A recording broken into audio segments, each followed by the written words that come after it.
આજે આમ આદમી પાર્ટીના રાષ્ટ્રીય અધ્યક્ષ અરવિંદ કેજરીવાલ ગુજરાતની મુલાકાતે હતા અને લગ્ન નોંધણીના જે રજિસ્ટ્રેશનને લઈને ગઈકાલે સુધારો બિલ ગુજરાતની વિધાનસભામાં લાવવામાં આવ્યો તેને લઈને ધારાસભ્ય ગોપાલ ઇટાલિયાએ પૂર્વ મુખ્યમંત્રી અરવિંદ કેજરીવાલની હાજરીમાં શું કહ્યું વિગતે વાત કરીએ। વૈષ્ણવજન તો તેને કહીએ જે પીડ પરાઈ જાનાને રે। નમસ્કાર દર્શક મિત્રો, નવજીવન ન્યૂઝમાં આપનું સ્વાગત છે। હું છું ફૈઝાન। ગઈકાલે ગુજરાત વિધાનસભા ગૃહમાં લગ્ન નોંધણીનો સુધારા બિલ છે તે ગુજરાત સરકાર દ્વારા લાવવામાં આવ્યું। આ બિલના હેતુ રાજ્ય સરકાર તરફથી જણાવવામાં આવી રહ્યા છે કે આમાં ખોટી રીતે કોઈ દીકરીઓને પ્રેમ જાળમાં ફસાવી ભોળાવી તેમની જિંદગી બરબાદ ન કરે તેના ઉપર રોક લગાવવા માટેનું આ બિલ કહેવામાં આવી રહ્યું છે। ત્યારે બીજી તરફ આ બિલને લઈને જે રીતે સવાલ ઉઠી રહ્યા છે કે બીજી તરફ આ બિલને લઈને એવા સવાલો પણ થઈ રહ્યા છે કે મેરેજ એક્ટ એ તો ભારત સરકારનો કાયદો છે, એમાં ગુજરાત સરકાર કેવી રીતે ફેરફાર કરી શકે છે તેને લઈને પણ આ કાયદાકીય આટીઘૂટી જોવા મળી રહી છે। આ વચ્ચે ધારાસભ્ય ગોપાલ ઇટાલિયાને આમ આદમી પાર્ટીનું લગ્ન નોંધણી બાબતે શું સ્ટેન્ડ છે તેને લઈને સવાલ करता તેમણે શું કહ્યું તે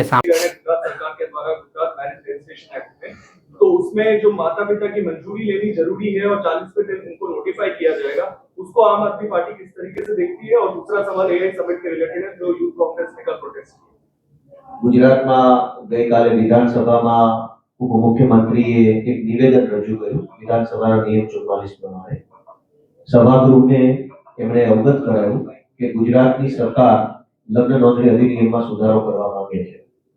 છેલ્લા ઘણા સમયથી ગુજરાતભરમાં અનેક એવા કિસ્સાઓ ધ્યાને આવ્યા કે જેમાં દીકરીઓને ડરાવીને કે લલચાવીને કે ખોટા સપના બતાવીને કે છેતરીને કે ભયમાં મૂકીને કોઈ પણ રીતે દીકરીઓ સાથે છેતરપિંડી કરી અને ખોટા લગ્ન નોંધવામાં આવ્યા। ગુજરાતના અલગ અલગ જિલ્લાઓમાં અનેક ઘટનાઓ સામે આવી જેમાં ગામની કુલ જનસંખ્યા કરતા પણ ડબલ લગ્ન નોંધણીઓ એક એક ગામમાં થઈ ગઈ। અનેક એવા કિસ્સાઓ સામે આવ્યા જેનાથી આખા ગુજરાતમાં એક વાત સામે આવી કે ખોટા લગ્ન નોંધણીઓ થઈ રહી છે અને સમાજમાંથી એનો વિરોધ શરૂ થયો। સૌપ્રથમ એસપીજી ગ્રુપ દ્વારા આનો વિરોધ ચાલુ થયો અને ત્યાર પછી ગુજરાતના તમામ સમાજો આ વિરોધની અંદર જોડાયા કે દીકરીઓ સાથે થતી છેતરપિંડી અટકાવવી જોઈએ। અને ગઈકાલે ગુજરાતભરના તમામ સમાજોની માંગણી એ વિધાનસભા સુધી પહોંચી, પરંતુ તેની પહેલા મારે એક વાત કહેવી છે કે ગુજરાતના નાયબ મુખ્યમંત્રીએ ગઈકાલે ગૃહમાં આ વાતની જાહેરાત કરી કે લગ્ન નોંધણી અધિનિયમમાં સુધારો આવશે, પરંતુ લગ્ન નોંધણી અધિનિયમમાં સુધારો લાવવાનું બિલ 2024માં આમ આદમી પાર્ટીના ધારાસભ્ય હેમંત ખવાએ વિધાનસભામાં રજૂ કર્યું। 2024માં બિલ ઓલરેડી આવી ચૂક્યું છે।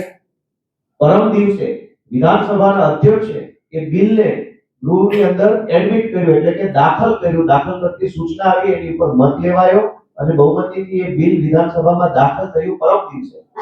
પરમ દિવસે હેમંત ખવાએ રજૂ કરેલું 2024નું લગ્ન નોંધણી સુધારા અધિનિયમનું બિલ દાખલ થતા અચાનક જ સરકારને સમાજ યાદ આવ્યો। સમાજ તો કેટલાય વર્ષોથી આ માંગણી કરી રહ્યો પણ સરકાર સાંભળતી ન હતી।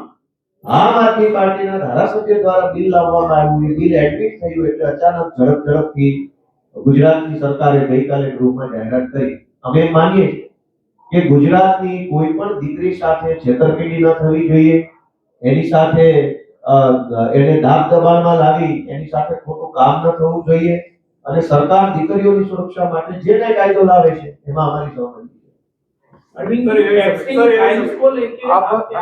मैं समझता हूँ कि जो आज हमने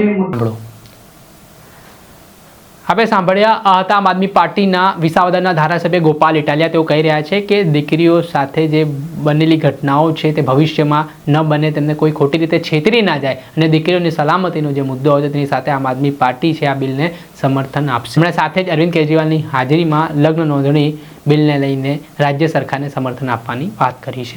દર્શક મિત્રો, આવા જ વિડીયો જોવા માટે નવજીવન ન્યૂઝ જોતા રહો।